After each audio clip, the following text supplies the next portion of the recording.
I see that we have a quorum for the Finance Committee meeting. So I will start reading the script. So my name is Jillian Prendergast. I am the chair of the Finance Committee meeting.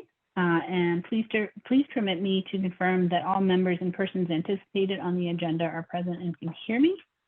Finance Committee members, when I call your name, please respond in the affirmative. Linda? Yes. Katie? Yes. Nathan? Yes. Kevin? Yes. Peter? Yes. All right.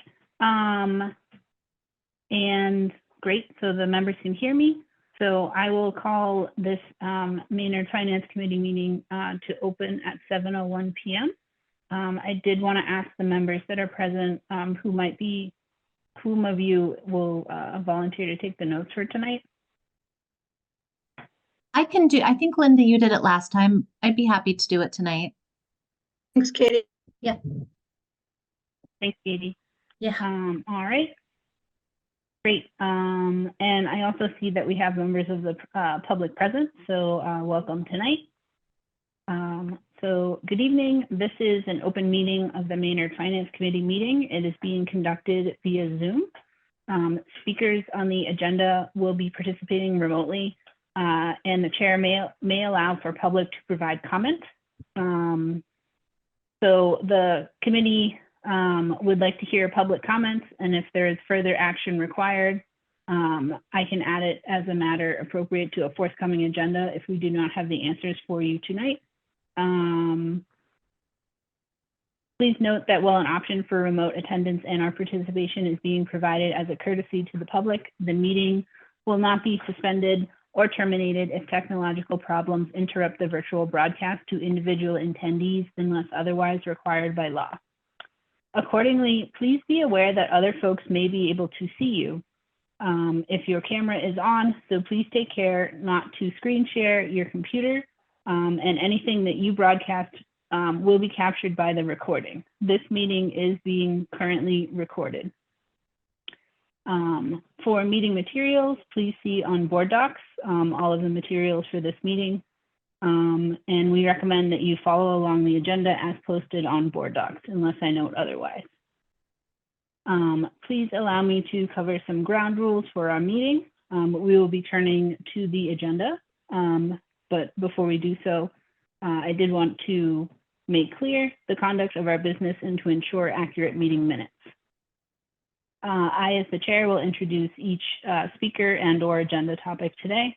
And after they conclude on their remarks, I will go down the line of members of the Finance Committee meeting, inviting each of them by name to provide any comments, questions, or motions. Please hold until your name is called. Please remember to mute your phone and/or computer when you are not speaking. And please remember to speak clearly and in a way that helps generate accurate minutes. For any response, please wait until the chair yields the floor to you, and please state your name before speaking. If you wish to engage in colloquy with other members, please do so through the chair, taking care to identify yourself. And tonight, for items with public comment, after the members of the committee have spoken, the chair will afford public comment as follows. The chair will first ask the member of the public who wishes to speak to identify themselves by their name and address.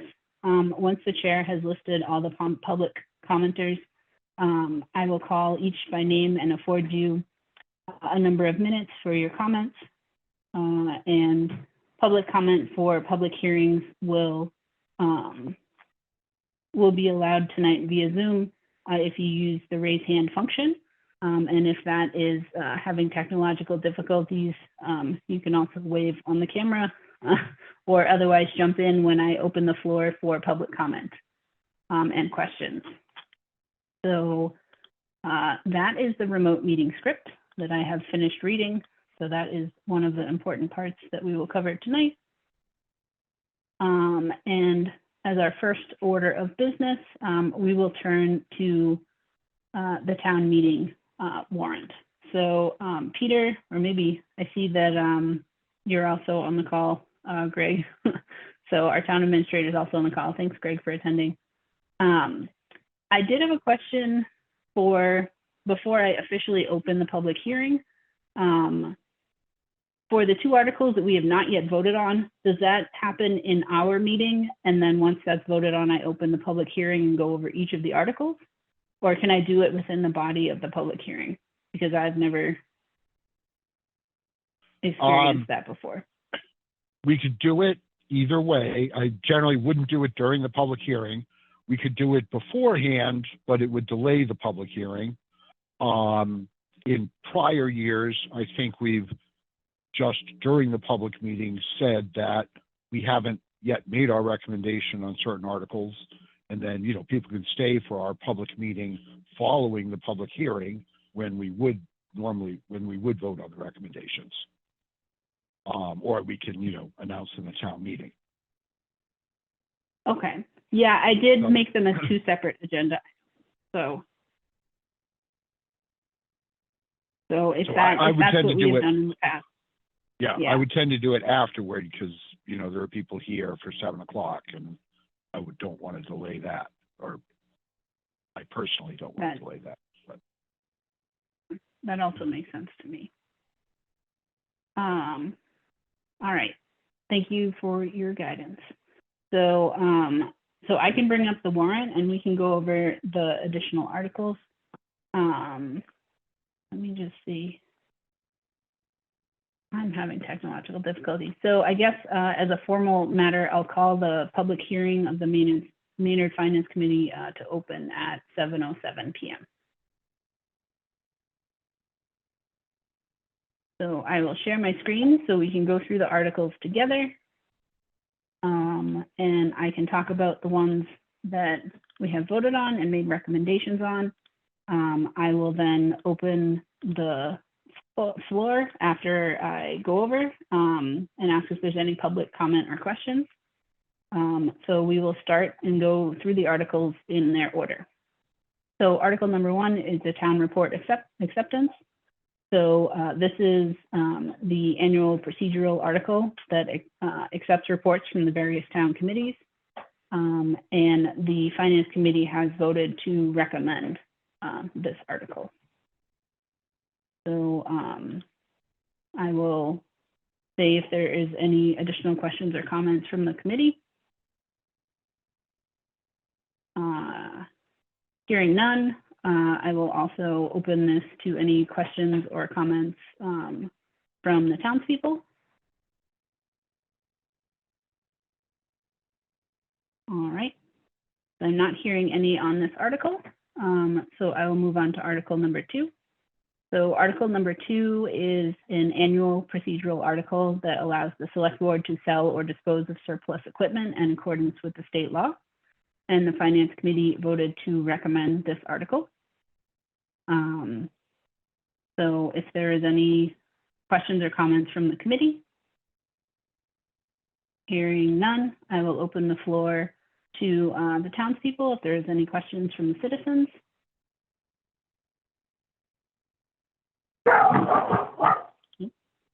Sorry, that's my dog.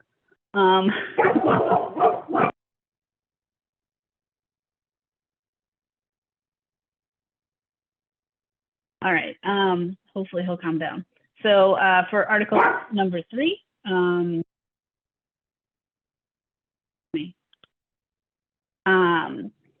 this is to talk about the revolving funds.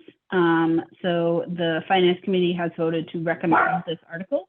This is an annual procedural article that is authorizing the revolving funds in the amounts that are detailed in the table above. And it will allow the town to collect and disperse money for these stated purposes. So I will open the floor if there is any additional comments from the committee. Hearing none, I will open the floor for questions from the town people or citizens on the call for article number 3, which is the revolving funds. All right, I am not seeing any hands or comments, so we will move on to article number 4. So Article number 4 is the certified free cash appropriation for this fiscal year upcoming. And the appropriations are as detailed in this list.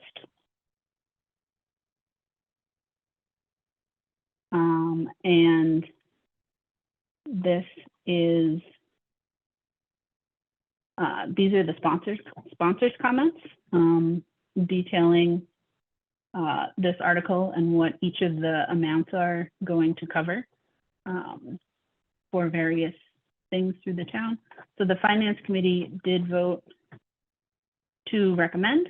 So the passage of this article would appropriate excess cash, which was generated in the town. So to the various departments as outlisted above. And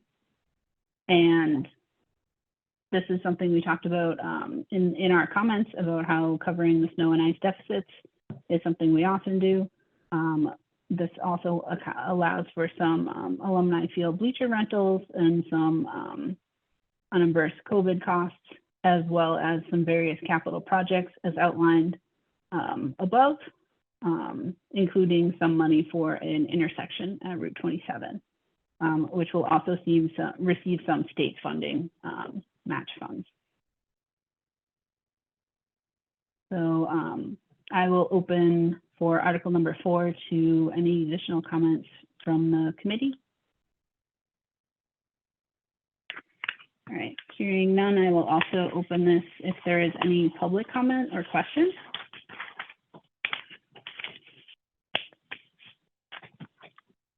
All right, I recognize, I see Stephen, you have your hand raised. I do. I'm curious as to whether there will be an explanation at town meeting of exactly what is going to be done at that intersection. It has been a real problem for many years. Greg, I'm not sure if they'll present the full thing there, but in our Finance Committee minutes on board docs, we did talk to, I think it was the planning board that presented, or the zoning, I forget exactly who it was, but we do have on board docs a presentation with some maps and some figures that are showing. So it's not on today's, but in the past we did invite them to our meeting and so we could write our comments on this article. So that would be on our past minutes, which does have all of that information. Madam Chair, could I add one thing? Yes, please, please. And Mr. Wagner, I just want to confirm, you're talking about the Concord Acton Street, the intersection next to Lake Cumberland. Okay, so the select board has been presented in the past about what the plan is. So I can't remember the date off the top of my head which board meeting that was, but my understanding is we're not going to be getting into like, here's the big plans for that intersection in this article, because the select board had already received those plans in those presentation. But I can send it to you, or I can send you the link and then you can just look it up yourself. I'll check if I have your email. If not, I'm gjohnson@townofmaynard.net. Thank you. Yeah, no problem. Yes, and you can also directly email me as well if that doesn't go through for you. So on our website for today, the Finance Committee email is on there. So I'm also happy to help coordinate that too. All right. Are there any additional public questions or comments about the Article number 4, the certified free cash? No, all right. Hearing none, I'm going to go on to Article number 5, which is the salary administration plan. So the Finance Committee recommended this article. So this is an annual procedural article that makes adjustment to the salary table and other terms in the salary administration plan. The change from last year is that the veteran agent salary is increased by 2%, and the rest of the table remains the same as the prior years. So I will be happy to open the floor to any questions or comments from the citizens on the call today. All right. Hearing none, I'm going to go to article number 6 next. So this is the town general fund budget. So this is the proposal splitting of the budget into the different overlays, sort of our main funding buckets in terms of these major categories here listed on the screen. And the Finance Committee recommended this article. So passage of this article would adopt the town general fund budget, breaking it out by the 9 major functions in that table in this article. And this is a combined effort from the select board, the administrator, FinCom, school committee, basically all the department heads throughout the year. We have various meetings to sort of come up with this table. And Greg really does a really great balancing act to come to a way to sort of cut the pie. There's only so much pie to go around. And it's always appreciated, the process where we talk about this throughout all our meetings. So we encourage you, if you're interested in learning more about that, to come to our other meetings. There's a really interesting meeting in February about the budget as well, where we sort of lay this out. But the Finance Committee did recommend this article as presented. We did also want to note that the school department did, to meet their level service, they did draw on some various reserve and revolving funds. And they did let us know that this might not replenish quickly enough to do that again next year. So we did want to note that in our comments. But we did vote to recommend this article because we did feel overall it presented a balanced budget that weighs the need of the town based on our available revenues. So I am happy to open the floor to any public comment. I see Linda has her hand Yeah. up from the. Yeah, I just Finance wanted to Committee. note, to me, it looks like, I see in the original table 53,581, and then the appropriation 53,821. And in the comments, 53,821. So I'm not sure where will that just get clarified at town meeting? And so we know exactly what we're voting on. Do you want me to answer that, Madam Chair? I don't want to step on you. Yes, please. So it's up to the Finance Committee if you want to address it. I may have made a note in the, I write a little script for the select board when they go over the slides.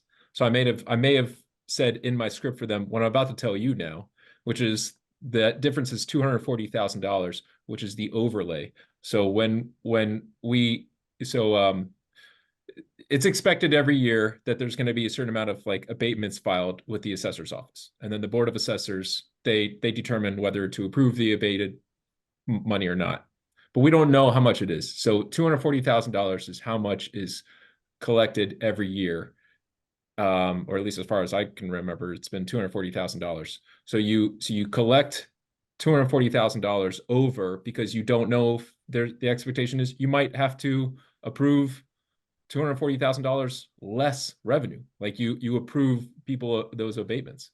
So that's the difference. So we collect more than what we need for the budget with the expectation you might not actually keep all that money because of abatements.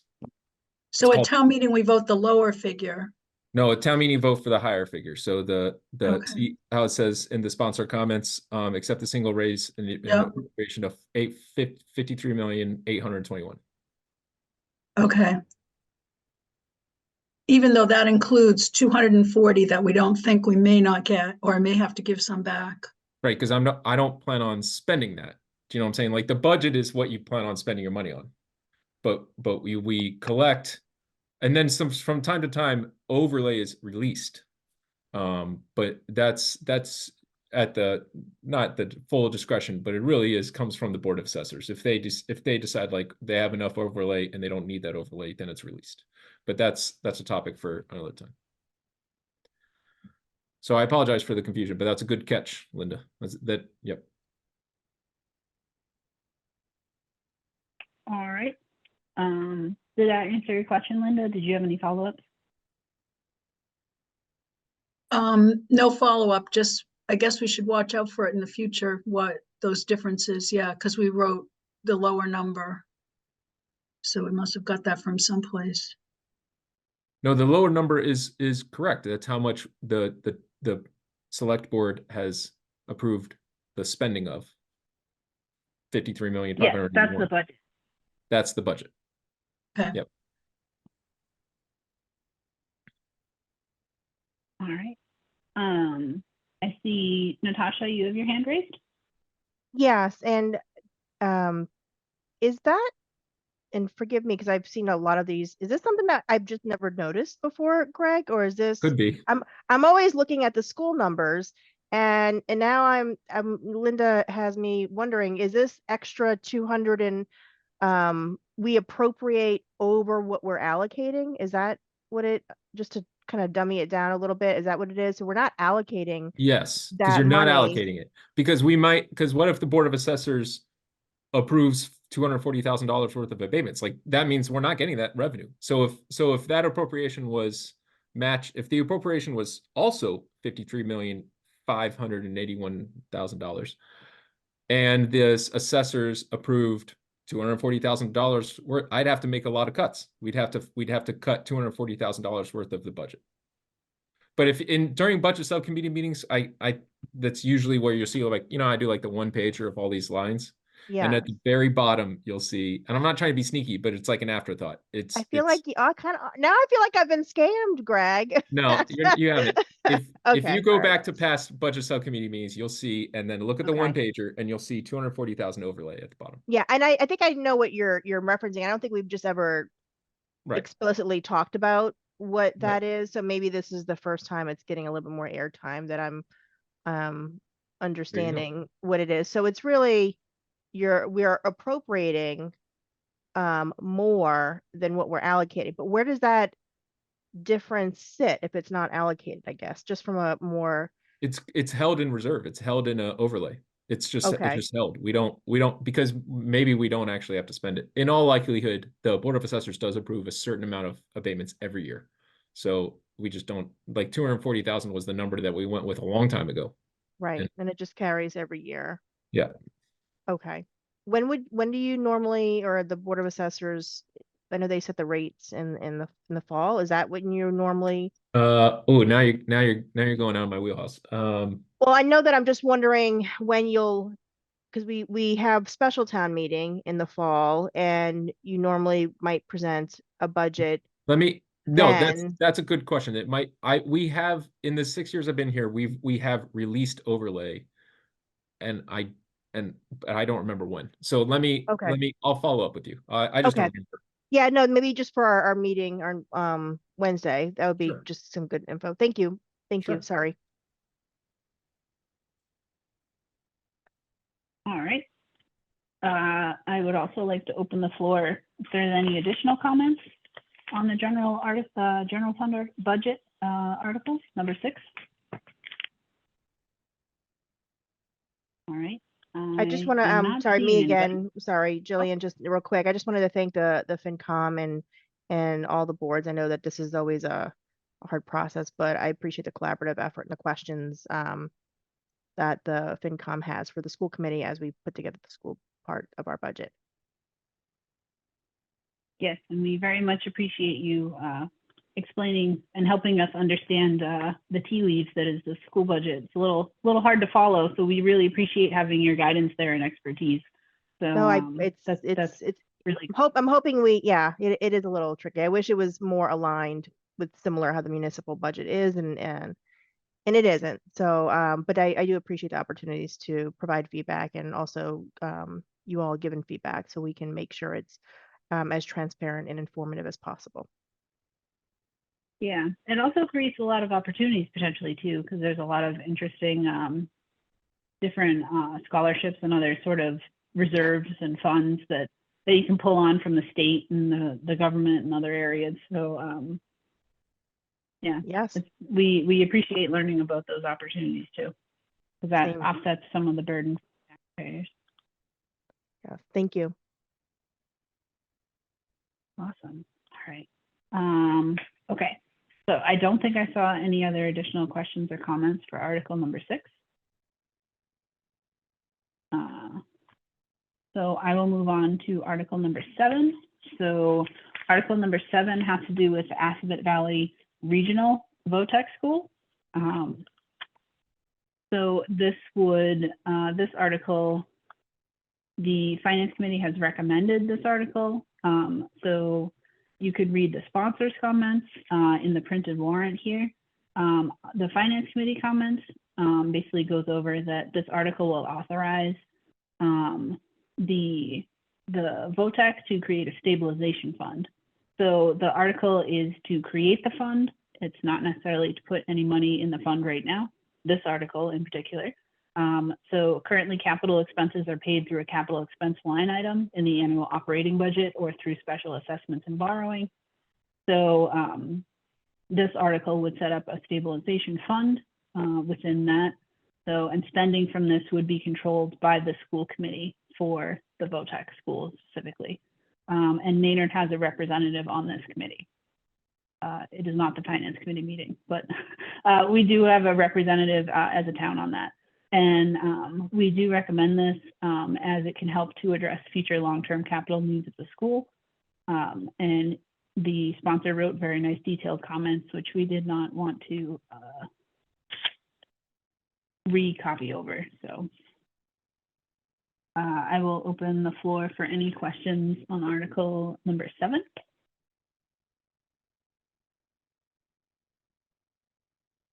All right. I am not seeing anyone's hands raised for that.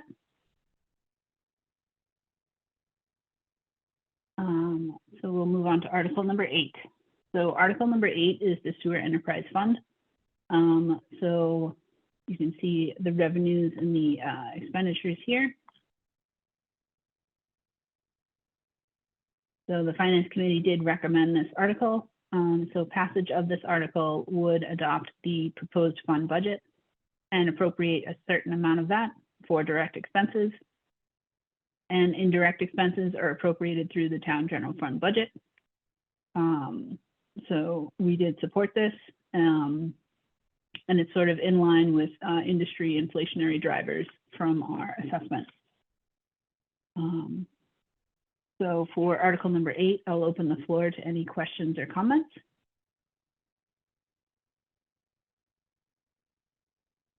All right, I am not currently seeing any.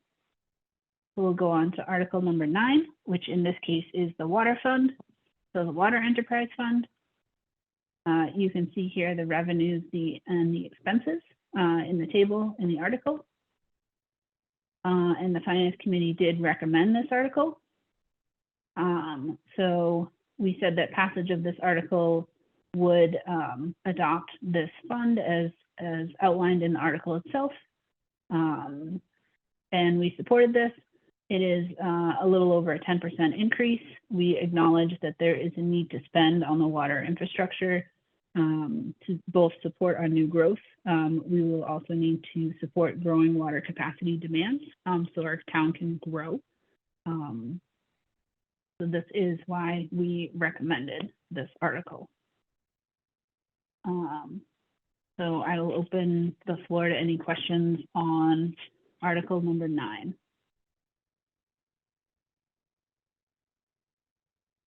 All right. I'm not seeing any raised hands. So I'll move on to article number 10. So this is going over a transfer from the water retained earnings fund. So the Finance Committee recommended this article. You can see the sponsors' comments within the printed warrant. And our comments here, we recommended this article. So this would use part of the total amount of the water retained earnings to fund the operating budget for unanticipated expenses. The aging infrastructure and unforeseen circumstances, there are concerns that require a potentially swift action. So creating this reserve fund would allow emergency expenses to be paid in a timely manner. and these funds are controlled by the votes of the Finance Committee and the Select Boards. And it would not necessarily require a town meeting vote to be able to pay for these unforeseen expenses. So, and this is Article number 10. So I'll open the floor to any questions or comments for Article number 10.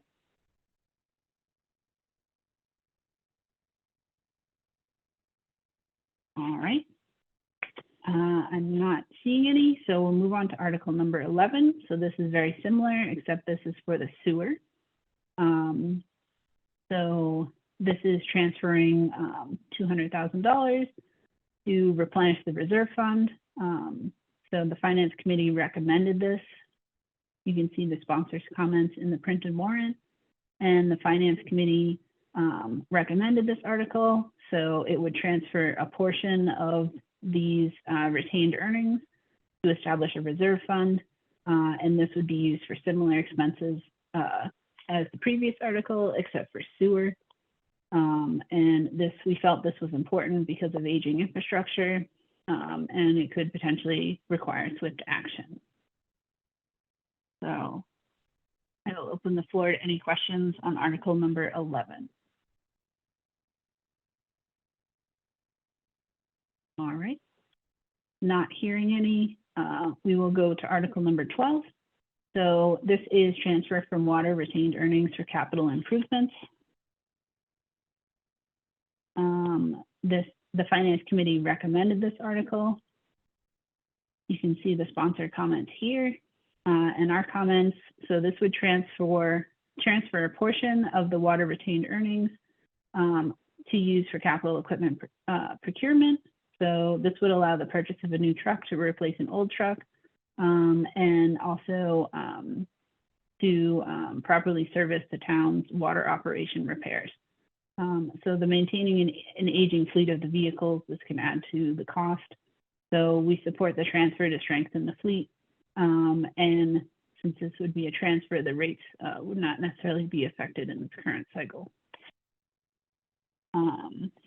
So I will open the floor if there are any questions on Article number 12. All right. We will move on.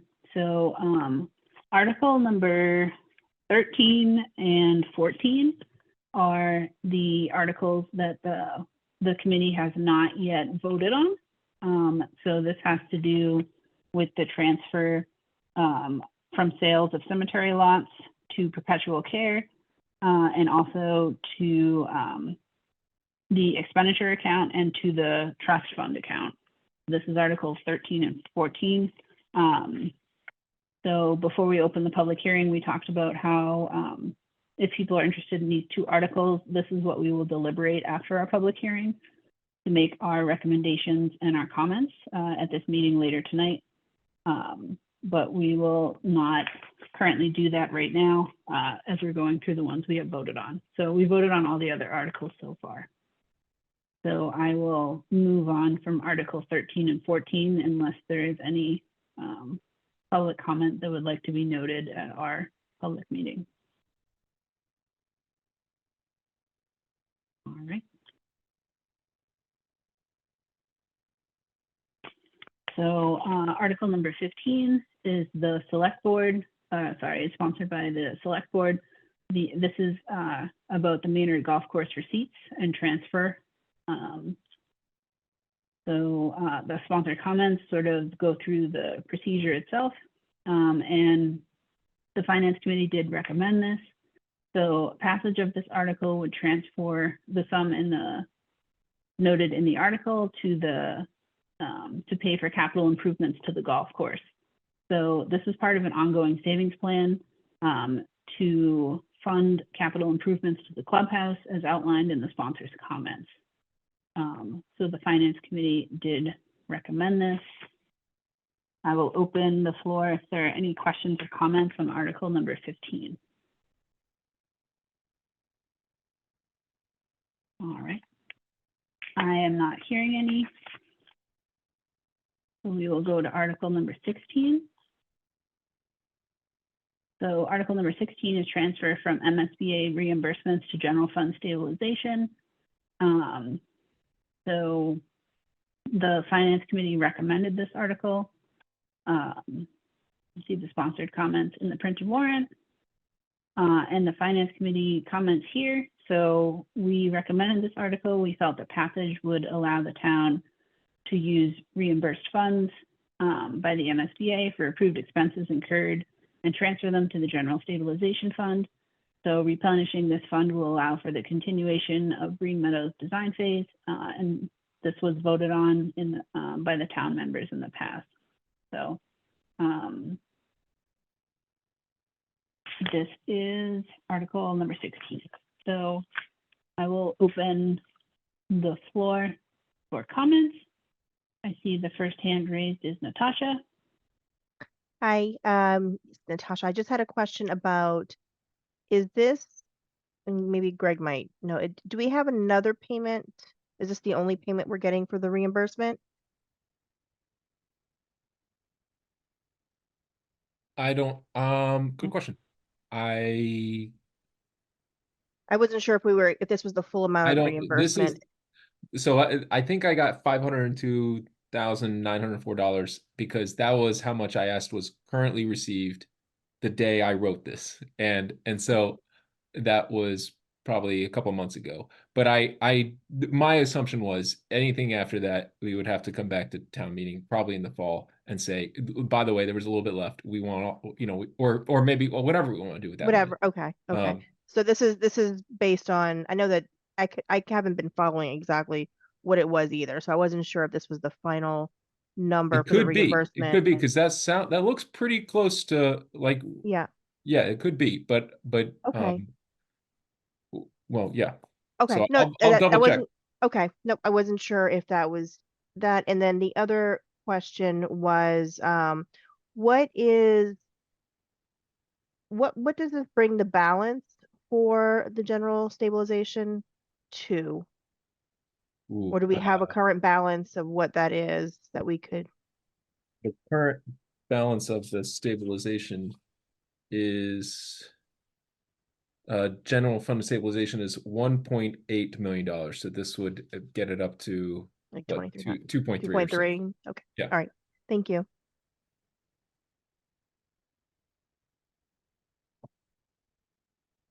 All right. Are there any additional questions or public comments on article number 16?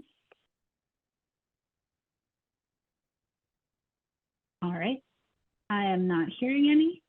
So we'll move on to article number 17. So 17 is the disposition of 61-63 Summer Street. So the finance committee did recommend this. You can see the sponsored comments in the printed article. So our comments, we recommended this because this will allow the select board to sell the property. This is the former Fowler School on the terms and conditions it deems most advantageous to the town. It has outlived its educational purpose, needs major rehab, and the first step to sell the property is to declare it an obsolete asset, and then allow for an RFP process to develop it using the Maynard Master Plan as guidance. So we recommended the sale of this property, which could be a potential financial benefit to the town. So I will open the floor to any questions on article number 17. All right. So I am not hearing any. We'll move on to article number 18. So 18 is a public shade tree article. So this is a bylaw article to adopt a new chapter going over public shade trees. So the article contains fully what the proposed bylaw would be, and it's a couple pages long. The finance committee did recommend this article. You can see the sponsored comments here. And the finance committee recommended this because it would define the role of the tree warden and establish an official tree committee And this would make Maynard eligible for state funding through the Department of Conservation and Recreation for urban forestry and other type grants. So these could be used for planting new trees, preserving trees, removing hazardous trees. And we do actually have a tree management plan, which is on the town's website. So it would use that as guidance as well. And the definitions that are in this bylaw closely follow the state law and current practices. And this would be overseen by the tree warden. Private trees are unaffected. This is only town trees. And this represents an opportunity to bring in supplemental funding through the Department of Conservation and Recreation. And if this is, which a bylaw like this would be required for. So, so I'll open the floor to any public comment or questions about article number 18. All right. So I'm not hearing any or seeing anyone raising their hand.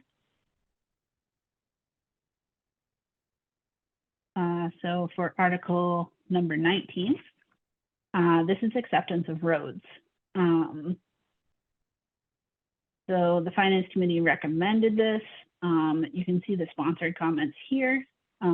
So as well as our comments. So at the special town meeting in October, we did vote to approve the article that allowed for taking of these roadways that were listed in this article. But a layout hearing was actually not yet completed at the time of that special town meeting. So to officially accept these roads as public roadways, that was held. And that is why it is now on the ATM warrant one more time. So it proposes to acquire the following streets that are listed here: Fletcher Street, Heights Terrace, and Allen Drive. And unaccepted roads are surveyed every year for potential town acceptance, following the pavement management plan, and this is managed by the Department of Public Works, the DPW. And unaccepted roads are not allowed to be improved using Maynard Town resources. So this was recommended by the Finance Committee. So I will open it to any public comment or question on article number 19, acceptance of these private roads.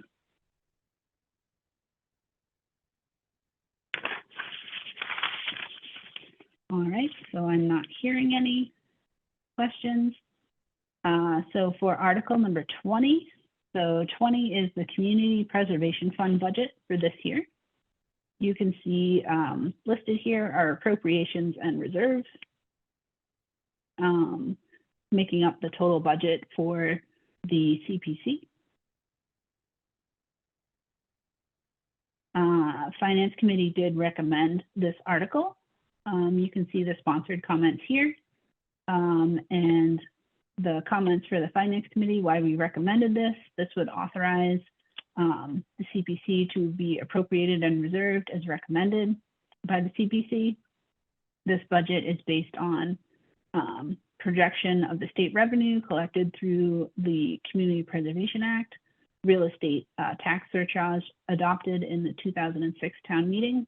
It's similar. This budget is similar to what it was in 2024, so last year.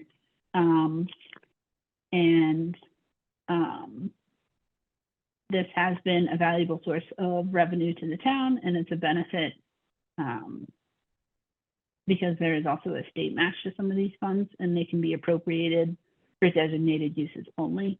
And we felt that these were in accordance with the requirements of those designated uses to allow for historic preservation, affordable housing, and outdoor recreation space.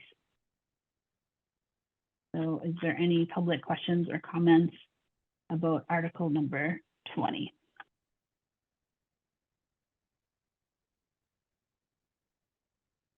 All right, I don't see anyone's hands raised. So I'll move on to article number 21. So this is for the CPC appropriations. And you can see in this article, it lists certain amounts of money for different reasons here that they would like to appropriate for. And this is the total amount of money in the article. And the Finance Committee did recommend this article.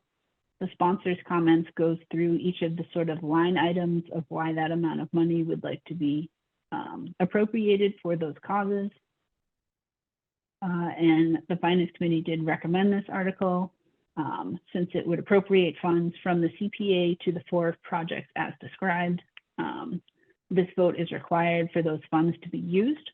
And that is why it is on the town warrant. And we felt that they adhered to the restrictions for the uses of these types of funds, and that they will provide a long-term benefit to the town.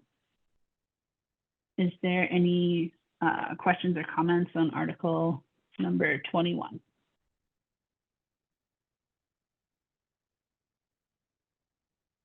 No. All right.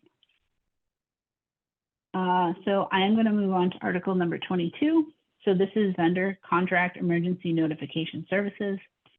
And this is to enter a contract with an emergency service vendor. Finance Committee did recommend this. You can see the sponsor's comments here.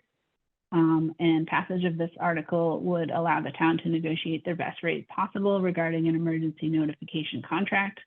And not being limited to a shorter term contract could potentially allow for a greater benefit. And we felt this was in the town's best financial interest. Are there any public comments or questions on article number 22?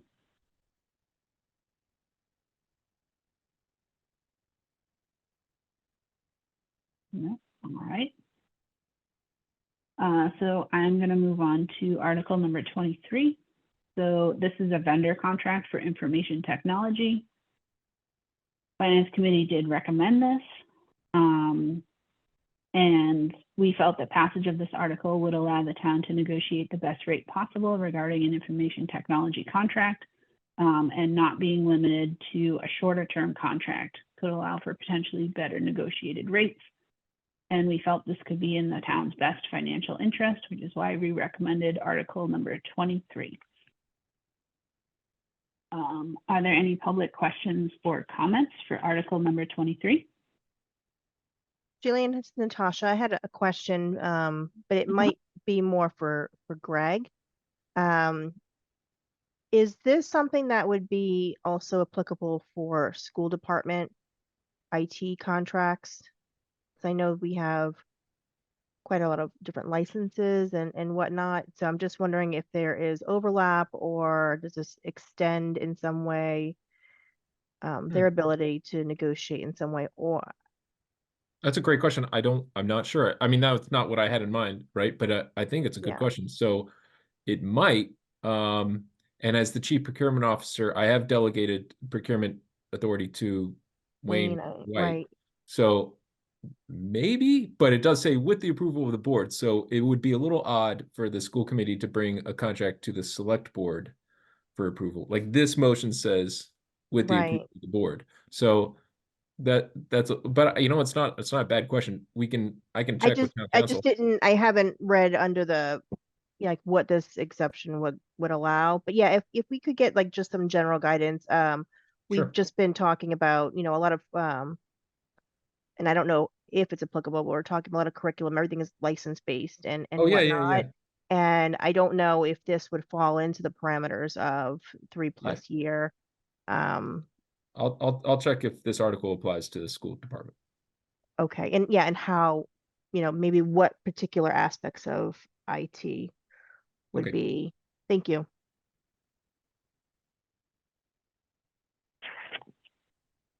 All right. I see Mr. Wade has raised their hand. Yeah, Chris Reese, 12 Cutting Drive.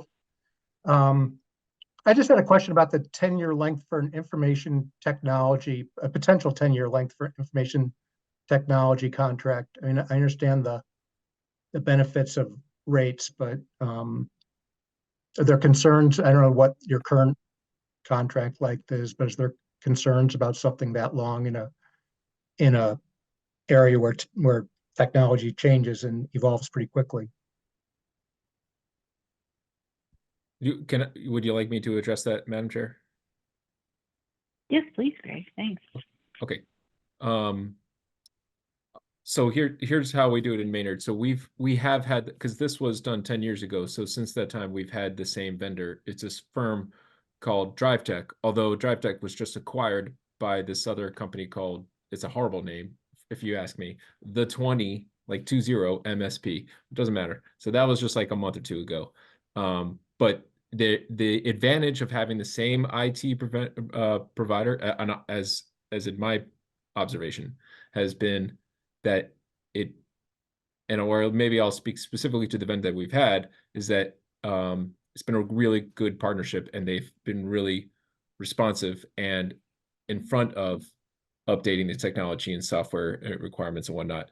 They're a local company. In fact, the owner happens to live in town. Of course, that's not a requisite to be a vendor for the town. But I have found this particular vendor has been very present and very responsive and really a good steward of IT services to the town of Maynard. And so I feel confident that I'm not going to say that this just allows for up to a 10-year contract. It wouldn't necessarily, that would be the case. But this is, a lot of towns do this, particularly for IT services, just because it allows for that continuity of those services. So I don't know if that answers your question, Chris, but it sounds like you've thought it through and you've thought about the other. Oh yeah. Okay. Yes, I've thought it through. No, Yeah. and I just, I thought I'd raise it. No, I appreciate the question. And because the firm was acquired, now we're asking ourselves, okay, so what is a good fit for the town? This particular firm also does Carlisle, right? So they're kind of used to public sector. They also do private sector. So it's good questions. We're always kind of have to be critical, so to speak. Yeah. Thanks. Madam Chair, may I ask a question of Greg? Yes, please. So Greg, are the town IT services, particularly like the citizen or the resident facing services, are those run in the cloud, or do we have local servers? Both. So we have, depends on the system. So you said forward facing, so that might include the website. So the websites is out of the cloud, but the individual documents that might be uploaded for access, those might be internal servers. Or Board Docs. Board Docs is like the platform that we use for board meetings and whatnot. So that is a cloud-based system that I upload files that have been saved on the town server. So our IT provider also provides backup services to the towns. Like I can work from anywhere, as is. I mean, we really tried to modernize all the, during COVID, we wanted to work from home capabilities. So we made sure everybody had VPNs, everybody could work from home. And so we went cloud, if you will. However, the backup is there's servers within our IT that has the backup. Are those just hosting documents primarily, or are there other functions that are run on premises? And now you might be just speaking. I have a liberal arts degree, Gavin. So I thought they were all documents. What's a PDF besides? All right. Let me rephrase. Would you characterize most of our services, most of the town's IT infrastructure as being run in the cloud? Yes. But okay. I don't know. You're kind of over my. I don't know. I don't know. I could. Let me. I do also want to find out. I don't want to tell you the wrong thing. We can move on. In regards to Wade's question, for those town services that are run in the cloud, usually the technology upgrades happen on the third-party service provider side, and those happen usually seamlessly. Oh, yes, that's true. I walked in this morning because I turned off my computer over the weekend and Windows updated. We have, so, as sort of consulted, if you will, through our IT provider, we have subscriptions to licensing and whatnot. And yep. Right. Yeah, so there's very little exposure to obsolescence from what I've seen. That's the idea.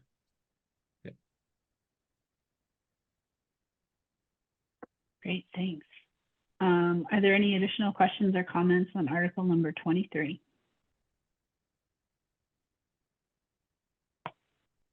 No, all right. So I'll move on to article number 24. So this is the bylaw addition, a rooster prohibition. So this would add in the bylaws to prohibit roosters on residential properties. The Finance Committee did recommend this. So I will note that this was a split vote. So there were some members of the committee that had different opinions. But overall, the majority voted to recommend. So this would prohibit keeping roosters in all residential properties within the town limits. So the majority of the FinCom recommended this because we felt that roosters, as described by the sponsor, the Board of Health, are a nuisance that are inappropriate for residential settings. And we also did understand from the Board of Health that they have to go out for these nuisance calls. So it was a potential financial impact to have those calls.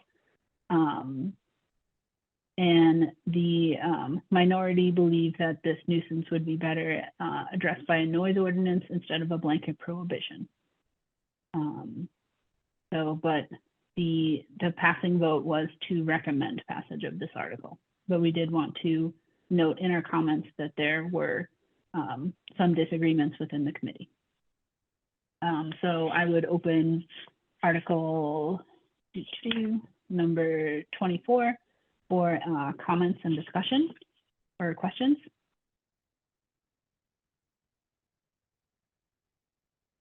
All right. So I'm not seeing anyone's hands raised.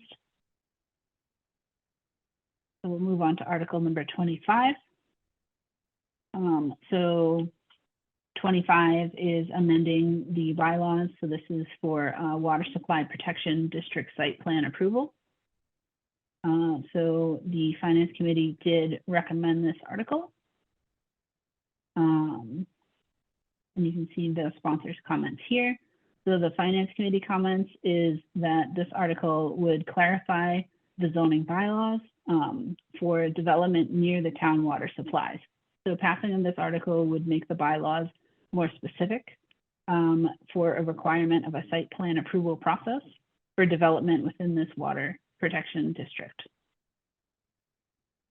And I will open the floor to any questions or comments on article number 25.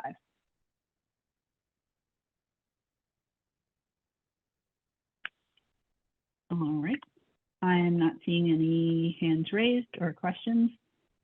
So for article number 26, we're almost there.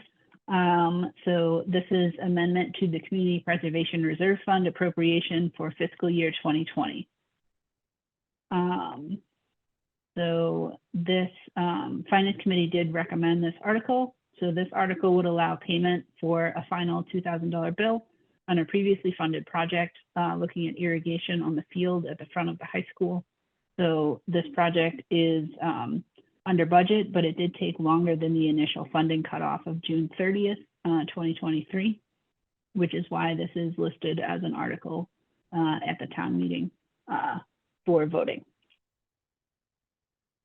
So I will open the floor for questions on article number 26.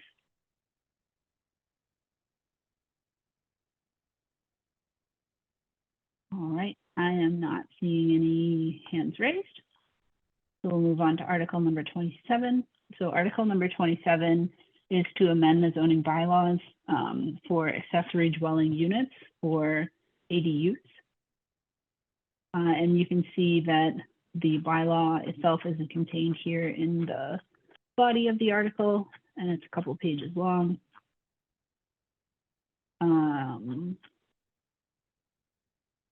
Right. And the Finance Committee did vote to recommend this.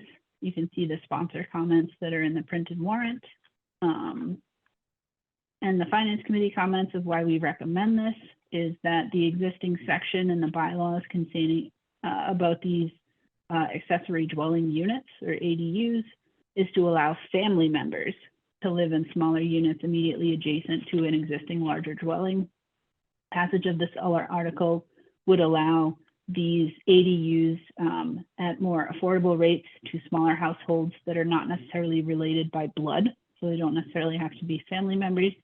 And this amendment would allow the planning board to be consistent with the Maynard, the master plan, and also the housing production plan. So we recommended this article. Are there any questions or comments on article number 27?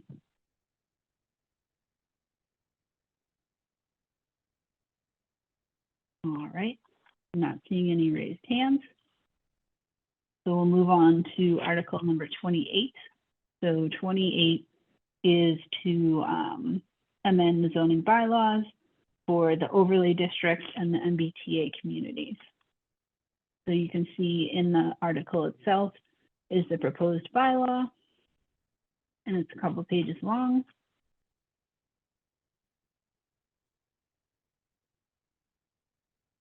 And we're still going. Okay, the Finance Committee recommends this article. So you can see the sponsored comments are quite detailed about what this article passage would mean. And our comments here about why we recommended it. So we felt that this was in compliance with the master plan at the Powder Mill corridor as well, and would allow Maynard to be in compliance with the new MBTA Communities Act. So this is Mass General Law.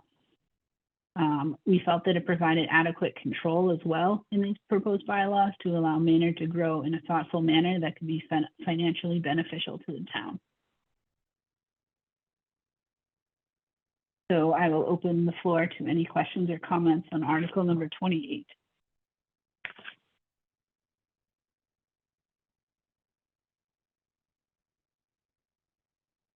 All right. So I'm not hearing or seeing any questions or comments. So I'll move on to article number 29. So this is to amend the zoning bylaws for firearm businesses and shooting ranges. So you can see the proposed bylaw changes in the body of the article, as well as the definitions of different items within this article. And it is also a few pages long.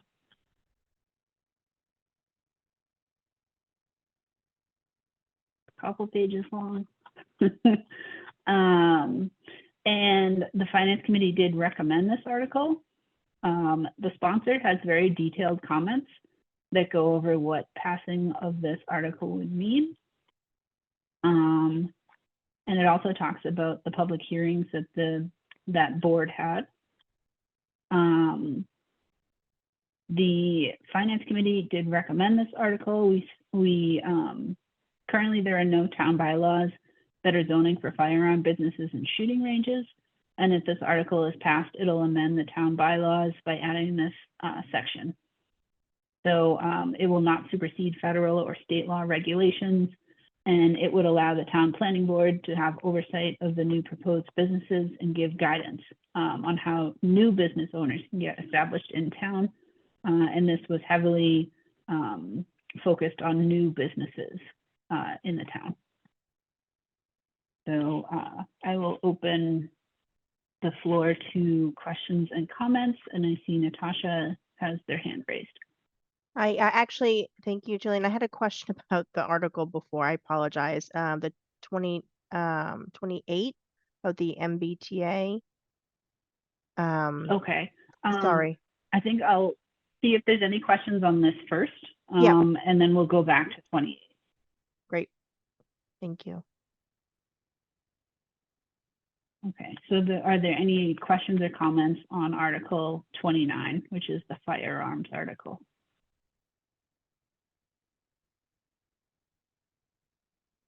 All right, so I'm not hearing any. So I'll go back to article number 28.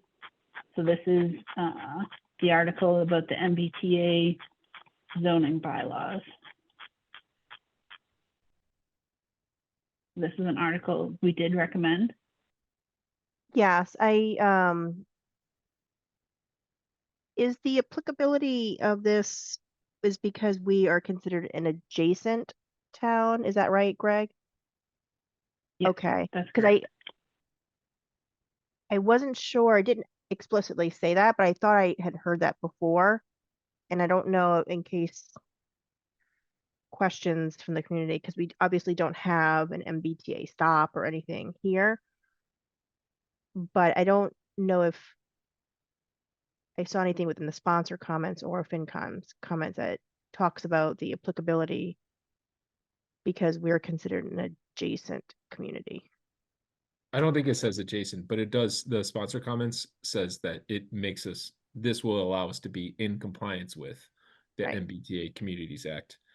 Okay. Yeah, That's a finance level of comments do. nuance of like whether you're adjacent or like, Well, yeah. just because I know that all around the state, there's been a lot of, hoopla about some of this. And on its surface, it doesn't really, if someone's not following it closely, may not understand it. Just, it's the towns themselves, but it's also the adjacent communities. So I Right. just wanted to make sure I understood that was still the case. Okay, thank you. Yeah. Yep. Right, great, thanks. All right, so we're gonna move on from article number 28. There was no questions I saw for the firearms article, which was article 29, which we went through and read. Man, I wish there was a quicker way to scroll through this. My mouse button is getting to work out. All right. Article number 30 is what we are currently on. So this is to transfer ambulance receipts reserved for the lease appropriation. So the Finance Committee did recommend this. So passage of this article will move money from the receipts to be used for leasing required equipment for the fire department services, and those equipments are outlined in the article itself for these equipments that are required for the safety of the town. And the sponsor's comments goes over nicely how this money would be used. So I will open the floor to any questions on article number 30.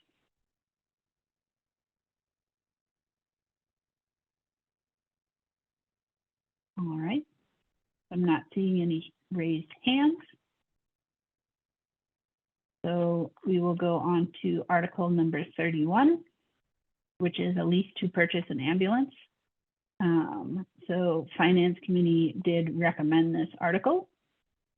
And in the sponsor's comments, you can learn more about ambulances and the article. And Finance Committee did recommend this because it would authorize the select board to enter into a lease to purchase agreement for a new ambulance. And this would be funded by the passage of the related article, the one before, number 30. So these articles are a little bit tied to each other. So I'll open the floor to any questions or comments on article number 31, the lease to purchase the ambulance.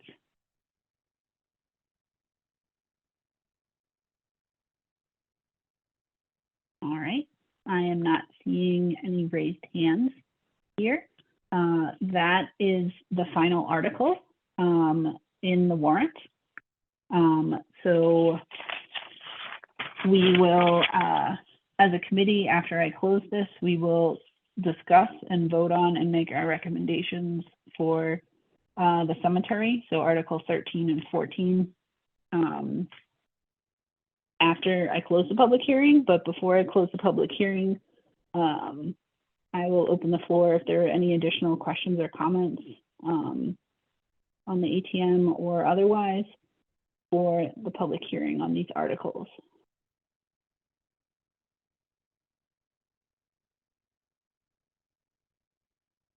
All right, so I'm not seeing any anyone else raising their hands for that.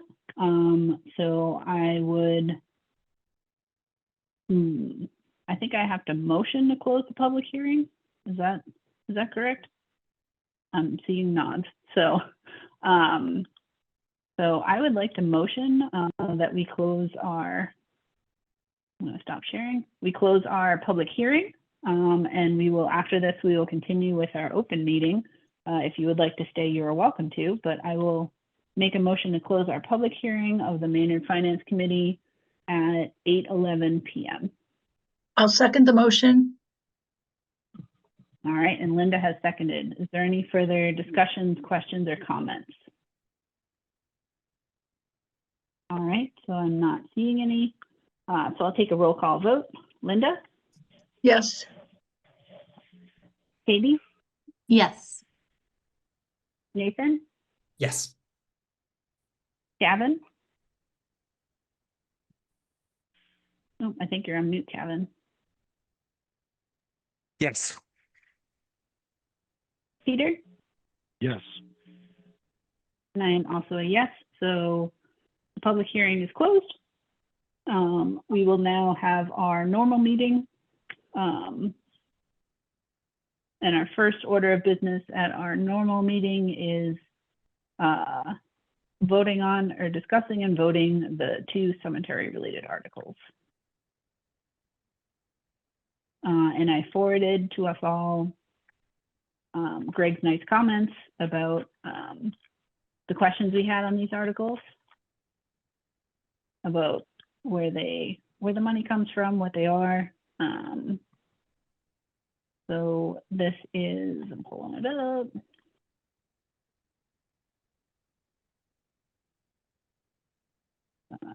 Thought I had it printed here. I guess I don't.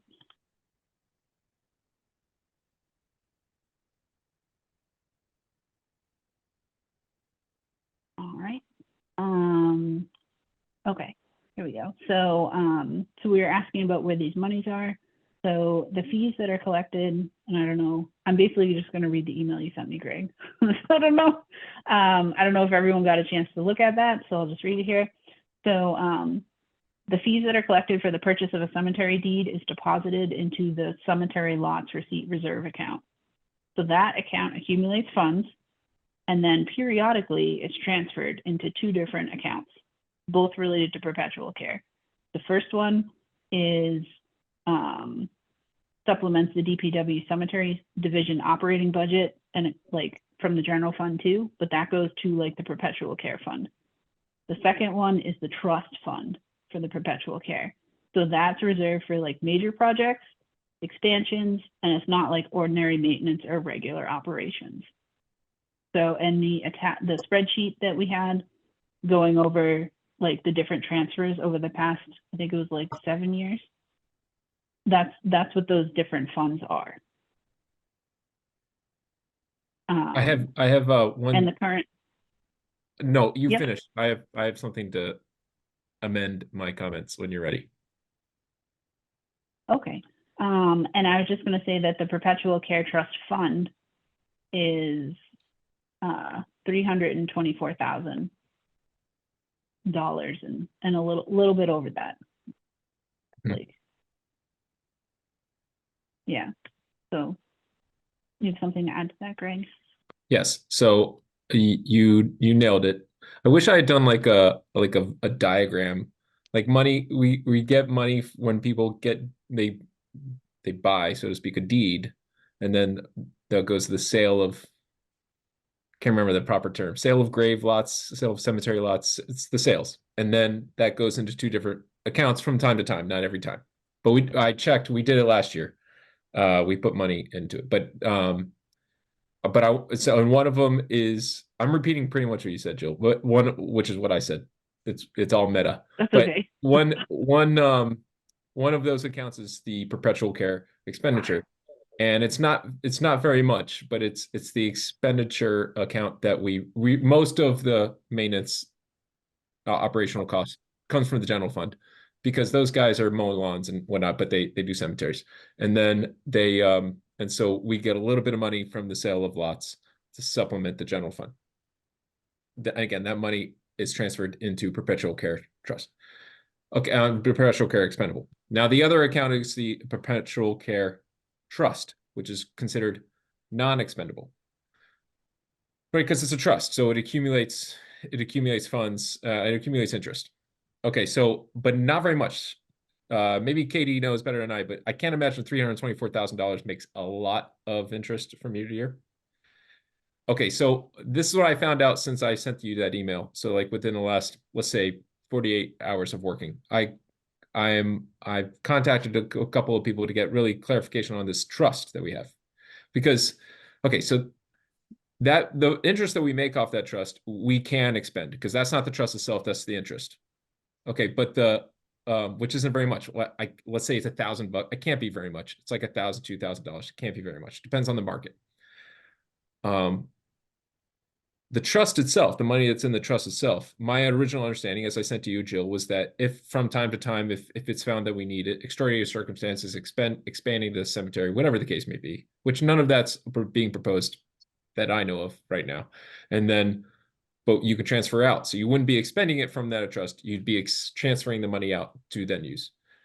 That I understand is not the case. When the law was written years ago, the understanding, or whenever the state started allowing towns for creating these trusts, yes, like a trust has certain rules, right? So like every trust has different rules according to, and who might be the trustees and how you expend from it and whatever. But cemetery perpetual care trusts are pretty much uniform across the state, as is my current understanding. And so if you don't contribute enough to it, you're not getting enough interest from it to actually spend, but otherwise you can't transfer out of it. So I think I was misled or I misled you in my original understanding, which is, I thought it was similar to like a stabilization account. So like, or we transfer out of it when needed. But apparently a perpetual care trust for cemeteries is rather unique in that it just sits there, which I think at the time, maybe there's an understanding that, you know, it would accumulate so much and you'd get enough interest that it would be kind of worth your while. It doesn't seem so much so nowadays, but if, so that's the case. So I am going to amend my little script I have for the select board. I don't recommend any changes. The article itself doesn't get any of that. The article itself just says, take from sale of graves lot and put half of it into expendable and half into the trust. So that I think that's just not what we're talking about. But eventually, if we're trying to ask ourselves, what are we going to do with this trust money? That's the question. So the trust money, I think it just sits there. Now I have a question out to our Department of Revenue rep, because frankly, from Greg Johnson's perspective, I know this is being recorded. So if our state delegates hear me say this, I don't think that's a good use of that trust fund. It seems like it's debilitating to the towns that we can't transfer out of it. That seems irrational to me. But that's not to say like that there aren't other mass general laws that are Greg Johnson also finds irrational. So let's but I think from right now, again, this isn't what the article is asking anyways. The article is just asking to transfer money into it. But I'm kind of just being frank with the finance committee and those of you on the internet. But I think it's something to ask ourselves later. Like, what's the trust really meant for, and what are we going to do with it, or what can we do with it? So I have a question now to our Department of Revenue rep right now too. So that's Well, yeah. and Greg, I'd be curious, because even if it was invested in treasuries or like fixed securities now, they should at least be getting 4%, which would be like 12 grand a Ooh. year. Ooh, Off I'm gonna write that down. Yeah. Off 350,000, 4% would be 12 to 15,000. I might have to That follow should up be with you about fixed that, rates Katie. today. I might have to follow up with you about All that. right. Okay, We'll chat. I mean, that's low for treasuries. They were at 5%. So cool. Yeah, That's sort of to give you a not little bit of nothing. I mean, background of why. it would barely Yeah. probably cover the cost of gas for like a Yeah. season, but like still, that's not nothing. yeah. Yeah, and our cemetery Yeah. expenses went up 26%. It went up a lot from 2024 to 25.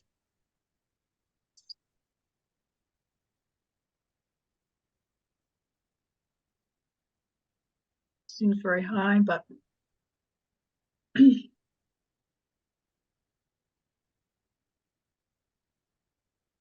Yeah.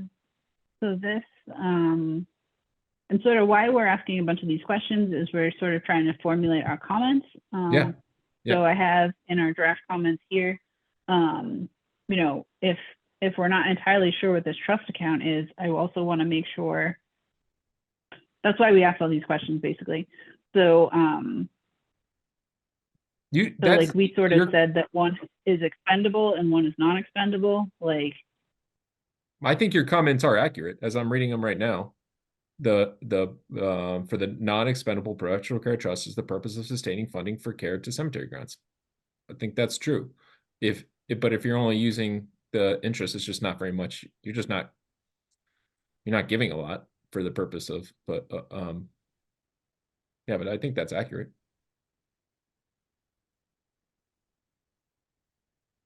okay.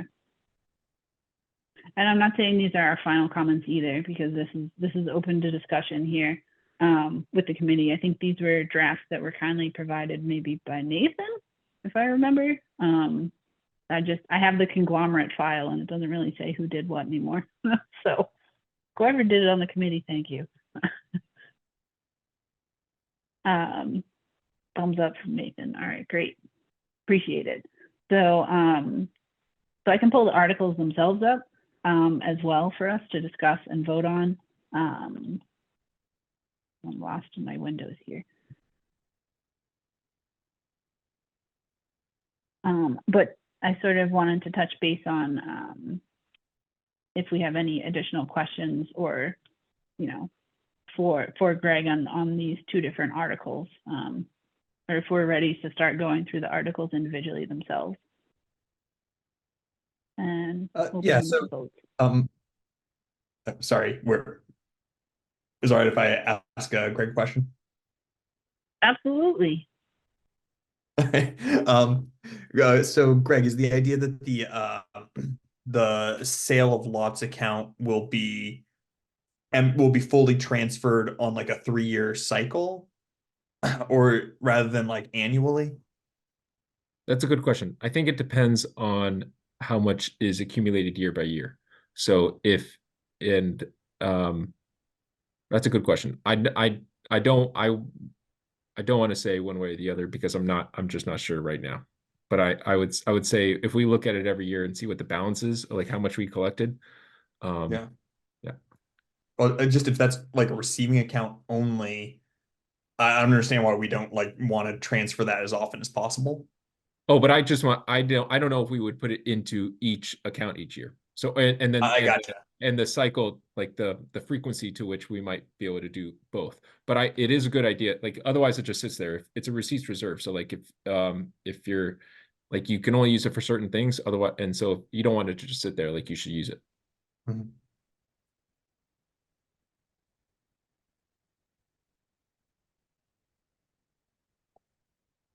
Like so like the last two articles in the warrant that y'all just went over is the ambulance receipts reserved.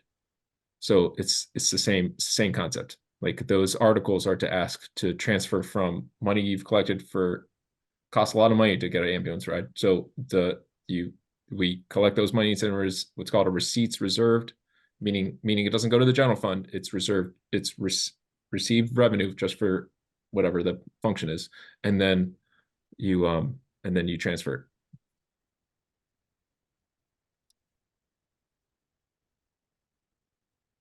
Indeed.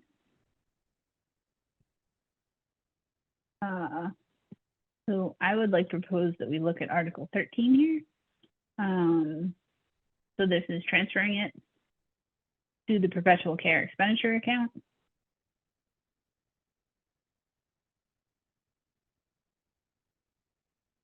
Do we feel comfortable on potentially doing some motions? I'll make a motion to approve the Article 13.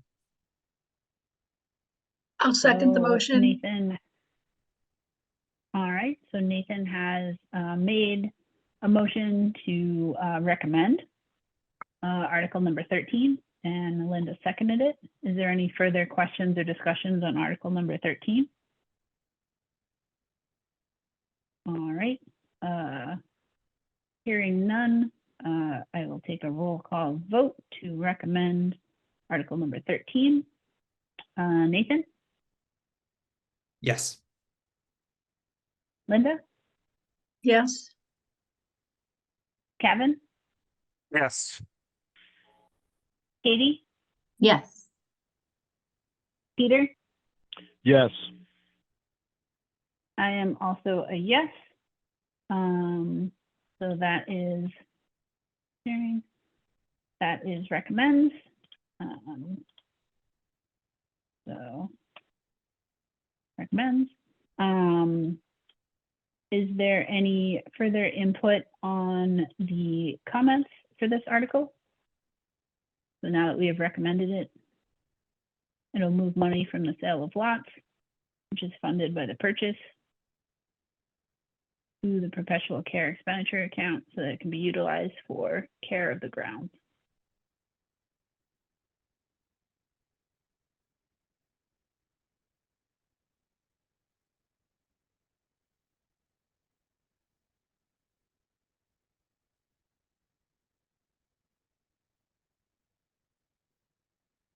This looks pretty consistent to me based on flipping through all my pages here, based on the article itself. So are we comfortable with this wording? All right. I am not hearing any additional questions or comments. So I guess that we are acceptable with this wording for our comments for article number 13. All right, cool. Thank you for drafting those comments. All right, so we didn't vote to actually recommend. I don't think we voted on the other comments. We sort of just opened them as a floor to the committee. So I don't think we have to vote on our comments unless there's any questions or concerns here. But before we lose momentum, I'll go to article number 14, and then I just have a quick question for Greg about how we actually get this to you and where it goes. So before we lose momentum, I'll just bring up article number 14. So 14 is the transfer to the perpetual trust fund. So I will open up the floor for a motion for article number 14. I move to approve Article 14. All right. I second the motion. All right. Thank you. So there has been a recommendation. So Nathan has recommended, Linda has seconded to recommend article number 14. Is there any additional comments or discussion for article number 14? All right. Hearing none, I will open to a roll call vote. Nathan? Yes. Linda? Yes, Kevin? Yes. Katie? Yes. Peter? Yes. I am also a yes. So this is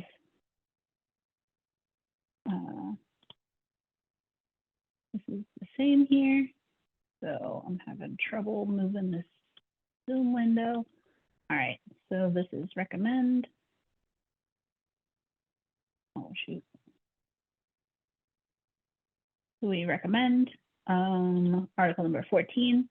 So this will move money from the sale of lots, which is funded by the perpetual, to the non-expendable perpetual care trust for the purpose of sustaining care to the cemetery grounds. And this is our current comment for this article. Do we have any additional feedback on the comment as it is currently written?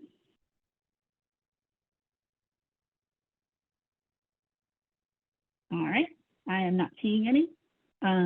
So these have been voted on and the comments have been finalized. Thank you very much. So Greg, how would you like me to get this to you? I assume it'll be posted on the website, maybe a handout or something. That's what I was thinking. So based my notes from today's meeting with Dick, you know, the meeting we had at noon today, I was Yep. expecting, but correct me if I'm wrong, Jill, if you heard otherwise or whatever, or you don't want to do it. You just, but this is what I got. Dick likes handouts, right? So like he likes people have in hand, like you bring the warrant if you have a warrant, but so I was thinking if you email me whatever you want the language to be, right? So the Finance Committee recommends, and here's the comments, whatever. Yep. We could do a quick one pager, and then just print out. It's like 600 copies. Like Dick wanted to have, he thinks there might be 600 people showing up, so he said have 600 copies of anything we do. So like the select board, they have a statement that they drafted, like a state of the town sort of statement, and so 600 copies of that. So you give me what you want sort of printed, I'll print it. And then secondly, I'll update the like the motions form, which again I just refer to as the script, but it's like this format that Dick really likes, and like only a handful of people have actually seen this thing, but I'll update that, and then I'll update the PowerPoint slide. You know what I'm saying? Like I just want to make it like hit every Yeah. point. And then as soon as you get it to me, Yeah. ideally, I like to have the PowerPoint slide. I like to have the PowerPoint like before town meeting starts, because the PowerPoint kind of like does a good job of sort of summarizing this crazy warrant, and then so I try to kind of do it, and then people maybe before the weekend going to town meeting, they could just look at the PowerPoint, and it really sort of like streamlines what people are voting on. Spelled right. But particularly because if there's any amendments or any changes to the warrant, and and Jill, I don't know if you caught, did you caught what I said at this meeting today, this morning, that there is an amendment to one of the articles? No, I signed on like 10 minutes late, so Do you want me to speak I to it had a really work quick? call. It's actually not complicated. Yeah. Do you want me to speak to it really quick? yeah, that'd be great. Okay, so that article about the acceptance of Fletcher Heights Terrace and the other one, that article says that it's according to the plans that are in the town clerk's office dated January something, March something, and August. Because that's what they said in the fall when we first tried to get the roads accepted. Since then, the plans have been like finally blessed certified by town engineers, and therefore the dates are not January, March, and August. It's just August. So so it is actually kind of common. I was really hoping we would get this whole town meeting I think it might be my first town meeting that wouldn't be any amendments on the floor, but there's going to be amendment on the floor, and it'll be kind of seamless. Like the select board will just read, instead of the select board or whoever, most of these articles are select board articles, but whoever is going to say articles, in this case, the select board, usually they just say something like motion to approve what's in the warrant, except the words to do or thereon, except the dudes to do or act thereon. Like, and then that's it. In this case, and you'll see on the slide and on the script, they'll say motion to accept the warrant without the January, March dates, and only the August, whatever the date is. And then that's it. So like it'll be kind of seamless. And again, it's just because the maps have been certified. So we go by that. Makes sense.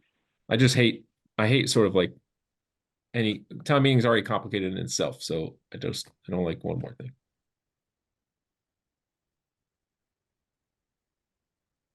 Thanks for sharing, Greg. Appreciate that. No problem. I see. Jill, I see just Nathan. something on that document that you're editing. It auto corrected the word convenience at the end of the first sentence to something else. Oh, convivience. Oh, that's the right word, right? That's not right either. It's That's not right either. Oh no. Now you get to see how bad Jill spells. There we go. Ease of use. I know spell good. Especially when spell check sabotages me. But I'm like, I don't know how that word's spelled now. I'm just gonna use a different one. Okay. So yeah, is this sort of what you mean, Greg? Something like Yeah. this? Like, Yep. okay. Yep. I think that's it. All right, great. Okay, so I can send this to you after the meeting. Yep. And then you'll put these on the slides that are sort of projected at the meeting, because I think so. I'll see like how we it all don't have kinda to make looks. separate slides. You Okay. don't have to do the slides. I do that. You just Okay. I've already done the slides. There's just a couple like odds and ends I got to do. But yeah, I'll see how it kind of fits, and if it looks kind of wonky, maybe I won't like say something about it. And then sometimes Dick Okay. says how he wants the slides to look and whatnot. So Okay. All right, and I did want to bring up Katie. I am traveling for work and will actually not make the ATM meeting, so I didn't know if you were available to chair the finance committee meeting in my absence.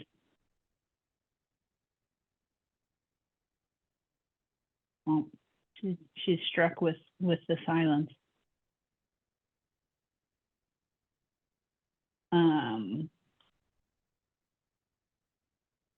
She did respond to me that she would do this by email, but I did also want to bring it up in the meeting to make sure that that's acceptable. So I'll follow up with her. She maybe stepped away to use take a little quick break. It's been a long meeting. Okay. So the only other question I think I would have for you, Greg, is about the tri-board meeting. So that will be a separate topic we talk about tonight. I'm gonna close this. Do this. Stop sharing. I'm lost in all my screens. So we're going to discuss about that here, about the agenda and things like that. Do you need anything else from me about the tri-board meeting? do I? Now, are you referring to like Wednesday night's budget meeting? The tri-board meeting on June 11th. Oh, I'm actually considering that a quad meeting because we're also inviting the Quad capital meeting, planning okay. committee. No, it's all good. I just want to make sure. So on the agenda for this Wednesday's budget subcommittee meeting, there's an agenda topic to talk about. What are we going to talk about on the June 11th joint? I don't know what we're going to call it, but joint financial strategy. I don't know, but that's on the agenda. Okay. Otherwise, my baseline Right. understanding right now is that the capital planning committee is going to be doing a lot of the driving of that, but not all of it. But like it's sort of like a follow up to the February joint budget review meeting. And Natasha's chiming in too. But we've talked about this about like what we could talk about, and it's primarily long range planning, which is a lot of capital, but it could also and is expected to include operational costs. So long range planning. Okay. Yeah, and Jill, and I don't know, I know that the school committee, because Greg, you had punted over those questions, and I guess maybe this would be better for Wednesday, but I don't think the school department was looking to present anything. The way it was worded was that there would be I guess, present. It's more about kind of what you're mentioning now. So I would say, start some discussions about FY26 operating, but nothing that is more of presenting with numbers or anything at this point. I think it's just opening the discussion piece amongst all the boards was the intent I think that the school had. Okay. Yeah. I would just note that I also share the school committee's concern about FY 2026. I think for this upcoming budget, we've drawn down on some limited use funds that are not being replenished at the same rate we're drawing down, and we may not be able to do the same gymnastics we're doing this year next year. So my projection is that we are going to have a difficult discussion with our residents for FY 2026 regarding our budget.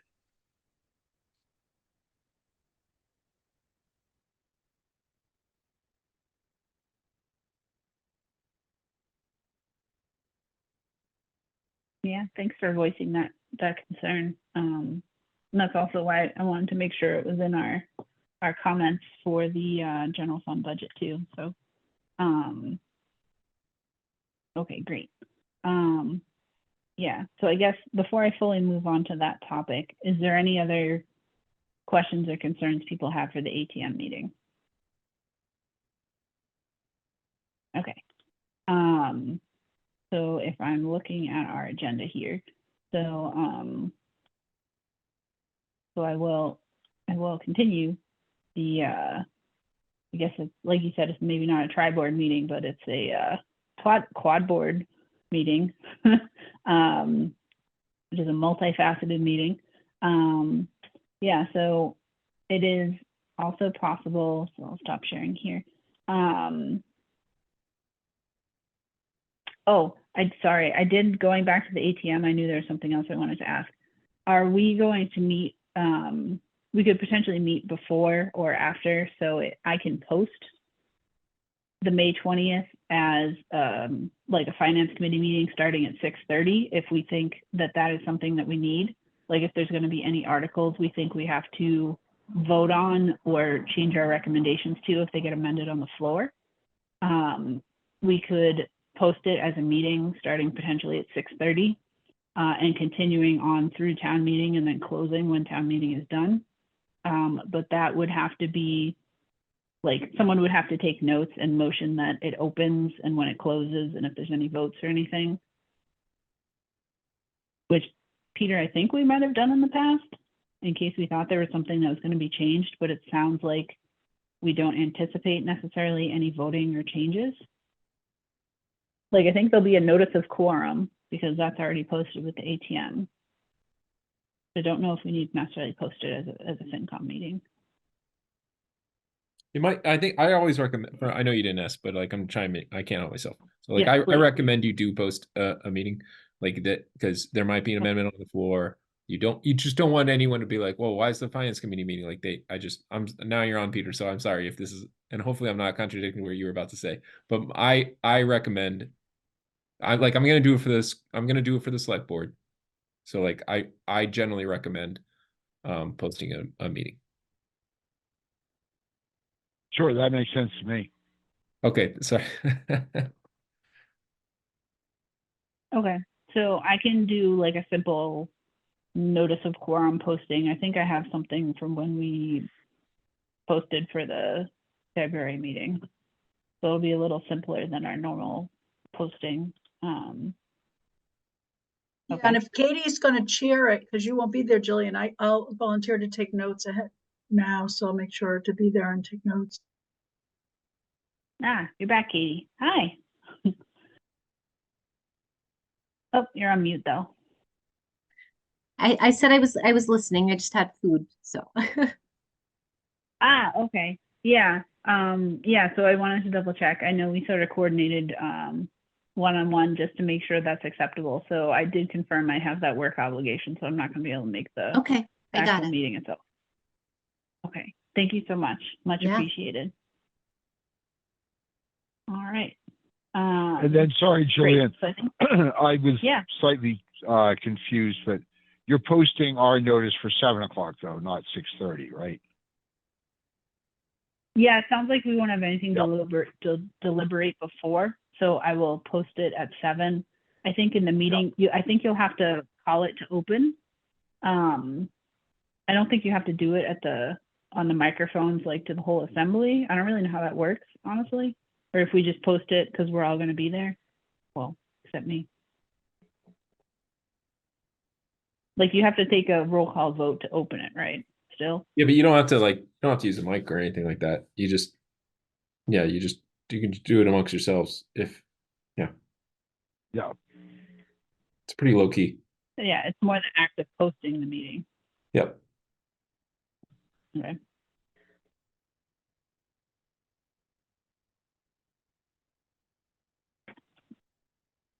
All right, so I have that written down. So I will send that out to the clerk tonight. I'm also going to send you, Greg, tonight those notes, the handout. All right, great. So I think it sounds like our agenda items number 1 and 2 are all set now. So I think we're all set for the ATM. Checked all our boxes. Great. Yeah, so I think now we'll just talk about the tri-board meeting, and I'll sort of brief you about some potential topics there, and potential future budget planning discussions. But I think before I do, I want to be conscious of Greg's time here. So are there any additional topics or questions?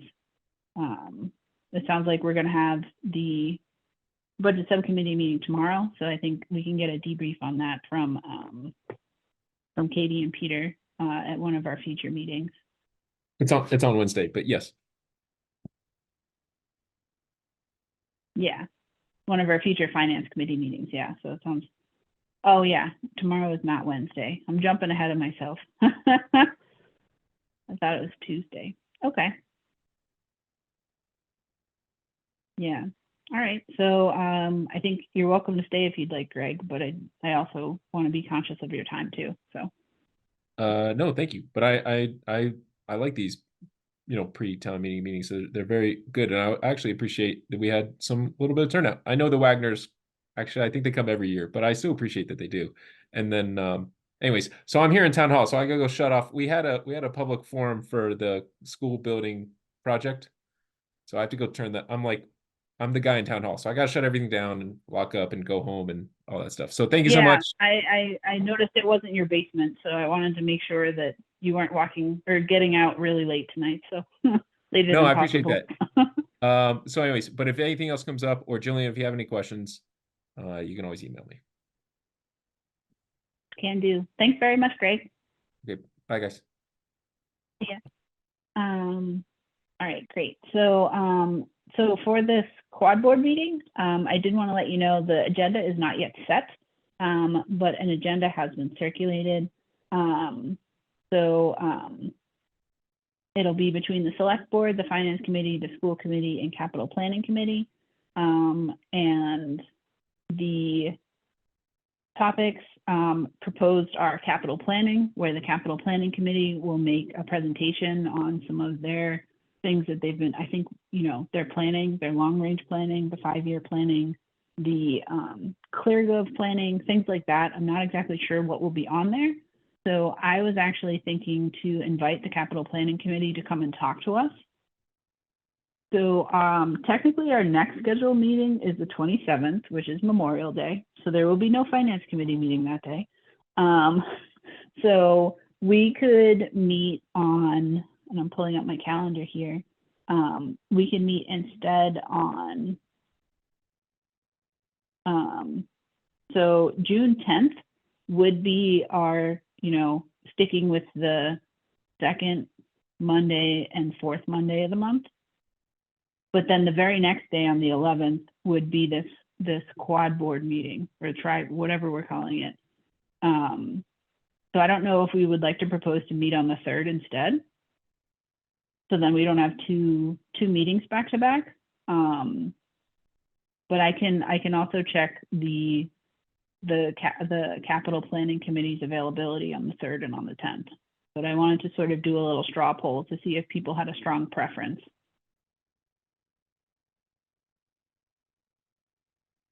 I like your Not hearing a proposal strong on preference. the 3rd. Yeah, I think the 3rd too, On the just to 3rd? split it up some. Yeah, I like the 3rd. I can't be there on the 10th, so the 3rd works for me. Okay, so I will ask if they're available on the 3rd at 7 p.m. for our normal meeting.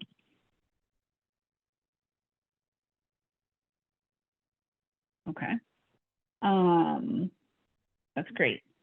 And a couple other things for the tri-board planning meeting. That is proposed to be on June 11th, which is a Tuesday. So the question is, what time would we like to start the meeting at, or propose to start it at? It could either be 6, 6:30, or 7.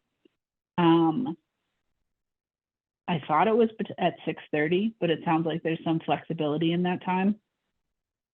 Is there a strong preference from the committee? I was leaning towards 6:30 because it's in the middle of the proposed times, but 6 would be hard for me. 6:30 would be fine for me.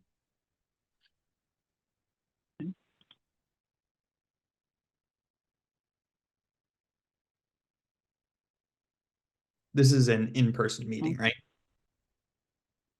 Well, and that's the other question, is if we want it to be in person or hybrid. I would prefer it to be hybrid since it's like a weeknight, and that's easier for me to do than like an in-person meeting.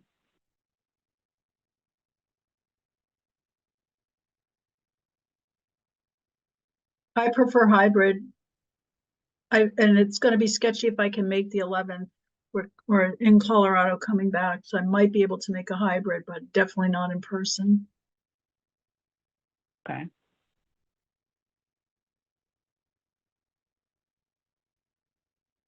All right.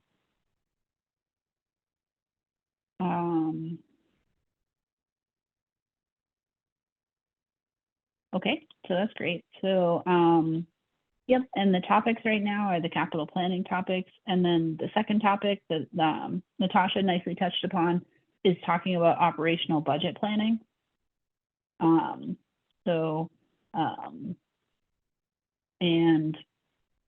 I am also going to propose, not necessarily like an official topic, but we can also talk about that projection, projecting out, 3 years to anticipate some of our budgets.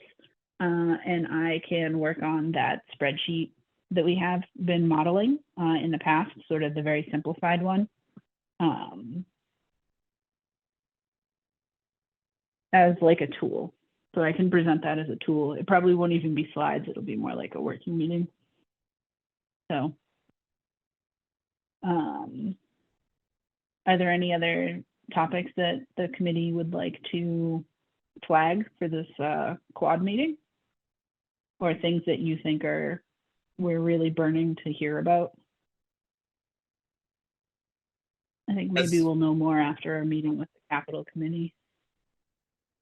Yeah, I mean, as far as capital planning goes, I'd like to have some sort of update on the golf course and what like the long-term plans are for that. I was just concerned after Justin was explaining how like all the money goes into the maintenance and how we're not really going to be able to afford the roofing. So.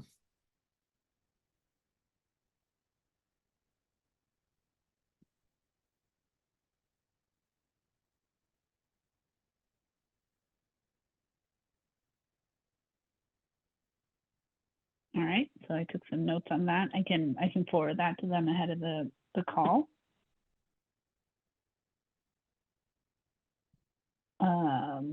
Okay. Great. So are there any other questions that you'd like me to bring to Capcom about that June 3rd meeting? So I have the golf course written down. I'd be interested, Jillian, in the senior center, if that's in there, where that stands in their priority list, or how they think we might move forward on that. Yeah, okay. I'm also going to put the general topic on there of understanding how they make priorities.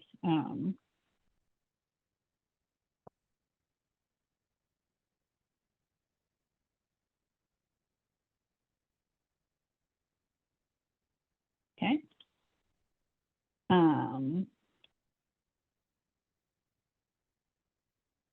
Great. Okay, so that's what I have for right now.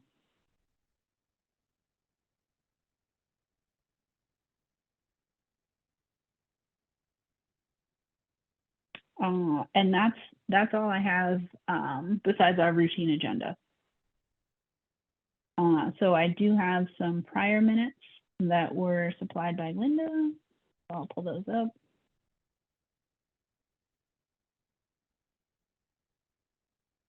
I can get unlocked.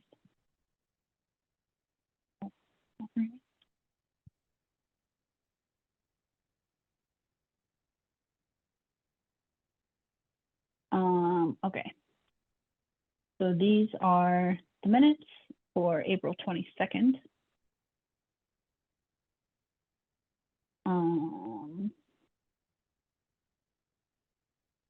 So we talked about the different articles. And we also talked about the fire department request and voted on that to do the transfer from the reserve fund. And then we talked about the updates and the review of minutes. And you also nicely captured the transfer in the line items down here. So that's much appreciated to bring our reserve fund balance to 184,000 and some change.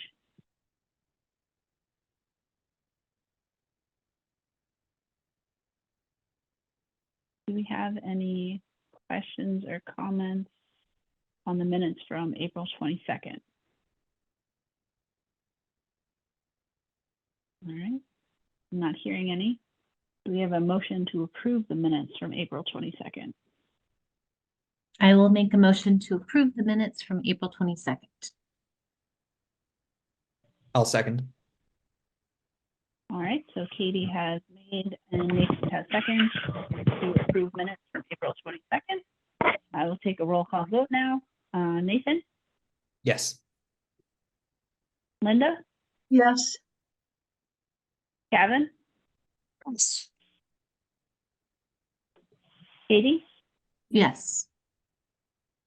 Peter. Yes. I am also a yes. So these minutes have been approved. So thanks for that. I will save these as approved.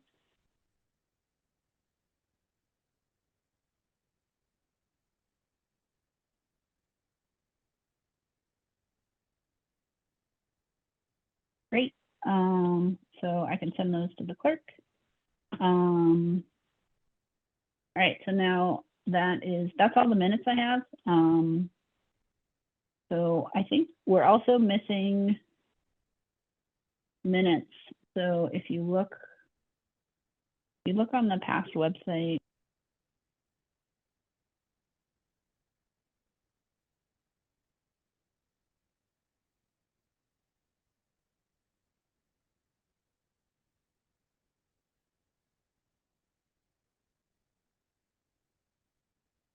So April 8th, are we missing? Mm.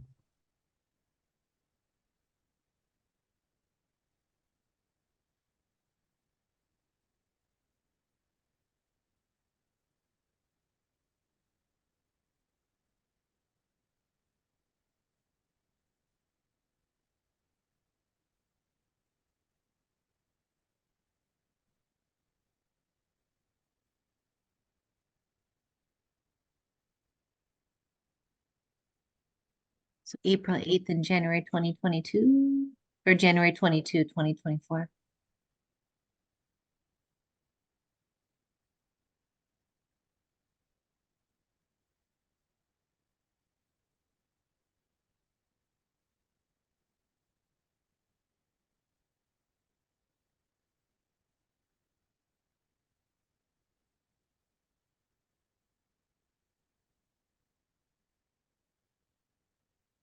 Jill, I don't know if you're talking, but you are muted. there we go. So sorry about that. I don't know how long I've been muted, but yeah. So I was going to say we are missing April 8th and the 22nd from this year of January. And in 2023, we're missing like 8 meetings worth. Oh, there's a lot. I thought we were all So- caught up on those. Yeah, I don't know what happened. So I wanted to bring this up again because I thought we sent them all, but we're apparently missing some still. All right, we'll go back and look at those. Yeah, so that'd be appreciated if maybe I'm just missing them. No, I'll And look at some of those them and are see like what ones. notices of form. Yeah, I'll see what ones because I know Kevin, I don't, what month did we make the change? But I'll look at what ones I had prior to that. Okay. And you can find this is on the Town of Maynard Finance Committee website, and then Okay. you just click on like meeting minutes. And I can also, if you can't find it, I can also send the link directly. So that would be much appreciated if you could help me figure that out. Yeah, Maybe they did absolutely. get approved and I just didn't send them, and maybe it's me. So No, it probably was uh, us. Yeah, I have All in my right, great. notes from April 8th, Kevin said he would take the notes. But Kevin, I don't know if you have the notes from April 8th. Well, I do. I'm just still putting them together. Okay. Okay. All right. So yeah, so I think that's all I have for the minutes of prior meetings. So and I updated you on the potential quad board meeting. So I'll sort that out and let you know when that might be posted or what time that'll be for. And we talked about the future meeting planning with the CPC on the 3rd is what I'll propose to them. So I'll send that meeting that out to them later. Does anyone else have any updates or things you would like to comment to the rest of the committee on? Nope. Okay. So I was going to let Khadijah announce it, but she's not here tonight, but she will not be renewing her term. So her term is ending with this upcoming fiscal year cycle in June, July. I always mix it up. So we will have one opening on the finance committee.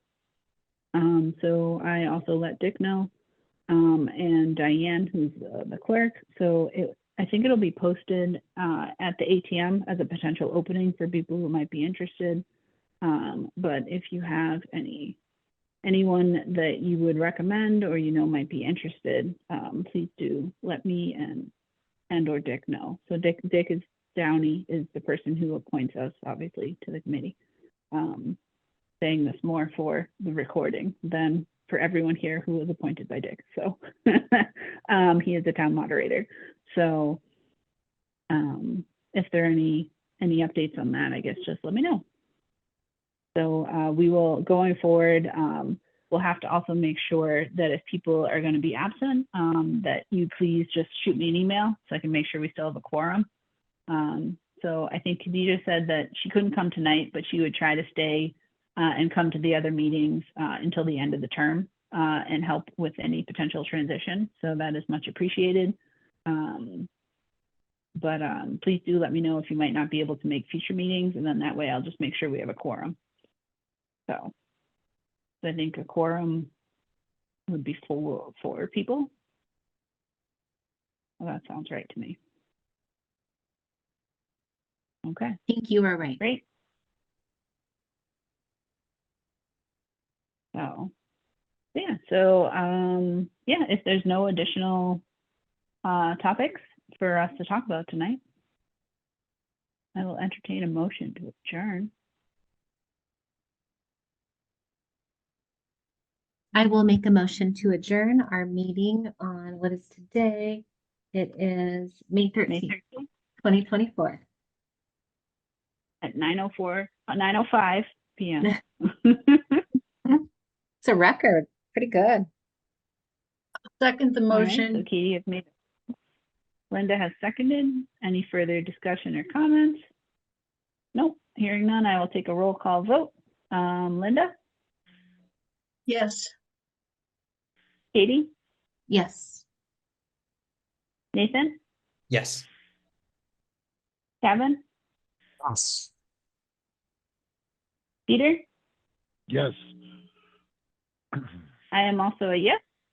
So our meeting is adjourned. Thanks everyone for the efficient meeting today.